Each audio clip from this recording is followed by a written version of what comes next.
जब भी वीरता, स्वाभिमान और बलिदान की बात होती है, तब छत्रपति संभाजी महाराज का नाम सबसे पहले आता है। छत्रपति शिवाजी महाराज के उत्तराधिकारी, जिनकी बहादुरी से मुगल बादशाह औरंगजेब तक कांपता था। लेकिन कहते हैं ना, एक राजा के लिए सबसे खतरनाक दुश्मन वो होता है जो अपनों के बीच में छुपा हुआ होता है। दो गद्दार गणोजी शिर्के और कान्होजी शिर्के की वजह से ये महान योद्धा मुगलों के हाथ कैद हुआ था। आज हम आपको बताएंगे इन गद्दारों की पूरी कहानी, जिन्होंने सिर्फ अपने लालच के लिए मराठा इतिहास के सबसे बड़े शूरवीर को धोखा दिया। नमस्कार, मैं हूं दिया और आप देख रहे हैं झेप हिंदी। दरअसल 3 अप्रैल 1680 को निधन से पहले छत्रपति शिवाजी महाराज ने ना तो कोई उत्तराधिकारी नियुक्त किया था और ना ही कोई वसीयत छोड़ी थी। ऐसे में पारिवारिक षड्यंत्रों का सामना करते हुए संभाजी महाराज 20 जुलाई 1680 को छत्रपति बने। इसके बाद उन्होंने अपने पिता छत्रपति शिवाजी महाराज की तरह ही मुगलों का डटकर सामना किया और उन्हें हराया। पर गणोजी शिर्के और कान्होजी शिर्के नाम के 2 रिश्तेदारों के विश्वासघात के कारण छत्रपति संभाजी महाराज औरंगजेब की पकड़ में आ गए। यह साल 1682 की बात है। औरंगजेब के अगुवाई में मुगल सेना तेजी से दक्कन पर कब्जा करने की कोशिश में लगी थी। इसके लिए औरंगजेब ने मराठा साम्राज्य को चारों ओर से घेरने की तैयारी कर दी थी, मगर छत्रपति संभाजी महाराज की जबरदस्त तैयारियों और युद्ध की गुरिल्ला तकनीक के आगे उसकी एक न चली। मराठा सेना ने अपने से बड़ी मुगल सेना को बार बार युद्धों में हराया। इसी दौर की बात है, मराठा सेना ने बुरहानपुर पर जोरदार हमला किया था। वहां पहले से ही मुगलों की सेना तैनात थी, पर मराठा हमला इतना घातक था कि मुगलों को काफी नुकसान उठाना पड़ा। मराठा सेनाओं के एक एक कर हो रहे हमलों के कारण सन 1685 तक मुगल मराठा साम्राज्य का कोई हिस्सा नहीं हासिल कर पाए। इसी दौरान छत्रपति संभाजी महाराज के शासन काल में बाद में भी मुगल सेना ने मराठा साम्राज्य को कब्जाने की कोशिश की थी। इस दौरान बीजापुर और गोलकुंडा में उसे सफलता मिल गई, बाकी जगह पर मुगल सेना नाकामयाबी रही।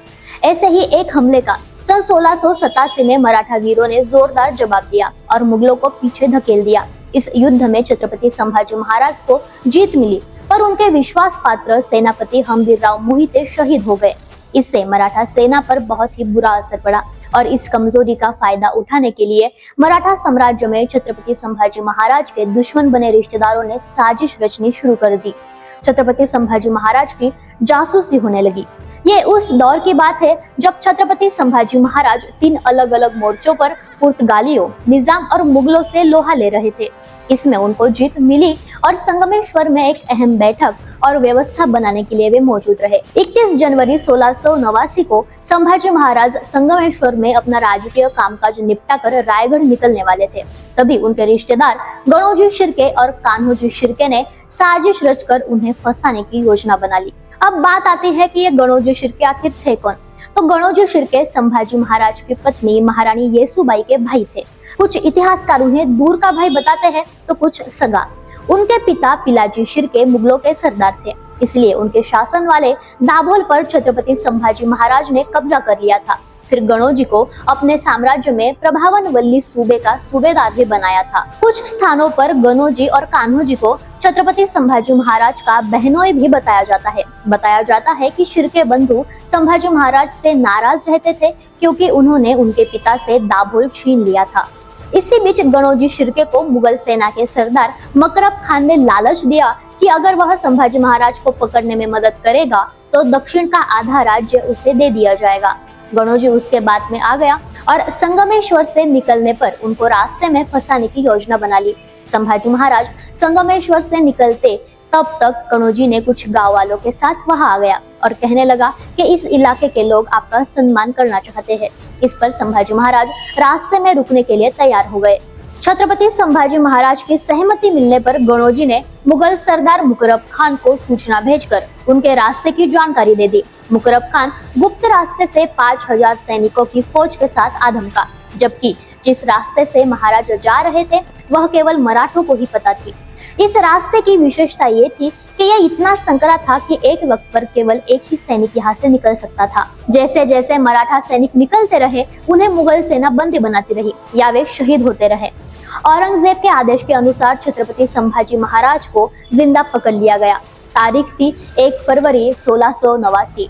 उनको जंजीर से बांधकर तुलापुर किले में ले जाया गया। वहां इस्लाम कबूलने के लिए औरंगजेब ने करीब करीब 40 दिनों तक संभाजी महाराज को यातनाएं दी गई। उनकी आंखें निकाल ली गई, जीभ काट दी गई। मुगल एक एक कर अंग काट कर तुलापुर नदी में फेंकते रहे। अंततः 11 मार्च 1689 को संभाजी महाराज का सर धड़ से अलग कर दिया गया, पर मरते दम तक ये शेर का बच्चा औरंगजेब के आगे झुका नहीं। छत्रपति संभाजी महाराज के निधन के बाद शिर्के ने मुगलों का साथ दिया और जिंजी पर कब्जा करने में जुल्फिकार खान की मदद की। हालांकि इसके बाद में शिर्के ने छत्रपति राजाराम महाराज को जिंजी से निकालने में मदद की और उनके परिवार को भी उन तक सुरक्षित पहुंचा दिया। इस बात के चलते औरंगजेब ने शिर्के को बंदी बना लिया।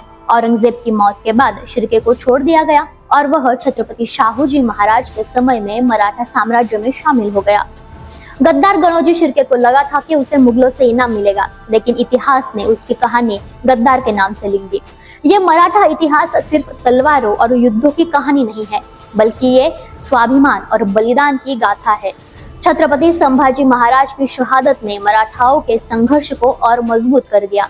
गद्दार गणोजी और कान्होजी तो मिट गए, लेकिन छत्रपति संभाजी महाराज का नाम इतिहास के पन्नों पर अमर हो गया। आपको ये वीडियो कैसा लगा हमें कमेंट करके जरूर बताइएगा। वीडियो अगर अच्छा लगा हो तो लाइक करिए, शेयर करिए और हाँ, जेप हिंदी को सब्सक्राइब करना ना भूलिएगा।